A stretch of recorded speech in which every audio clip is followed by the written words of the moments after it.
સોનગરા સંજય દયાળજીભાઈ, ગામ અડિયાણા, તાલુકો જોડિયા, જિલ્લો જામનગર. પપૈયાના પાકને પૂરેપૂરું નુકસાન થયેલું છે. પપૈયા બધાય ખરીને હેઠા પડી ગયેલા છે. પપૈયા અને ચીકુ બધું સાફ થઈ ગયેલું છે.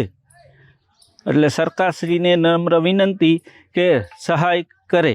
એ માટે અંદાજે કેટલાનું નુકસાન થયું? 1 લાખ રૂપિયાનું નુકસાન થયેલું છે અંદાજિત. બાકી તો ભાવ આવે એ પ્રમાણે થાય, પણ મિનિમમ 1 લાખ રૂપિયાનું નુકસાન થયેલું છે. સરકારશ્રીને વિનંતી કે એ લોકો સહાય કરે. ગતરોજ પવનની સ્પીડ હતી 100 થી 120ની ઝડપમાં. એટલે પવન સુસવાટા મારતો તો અમુક પતરા પણ ઉડી ગયેલા છે. પાકમાં 80% પાકી નુકસાની લેખાય. પપૈયાના પાકમાં અને બાજરાના પાકમાં બધું નમી ગયું ને પથાર થઈ ગયેલો છે. એ માટે સરકારશ્રીને વિનંતી.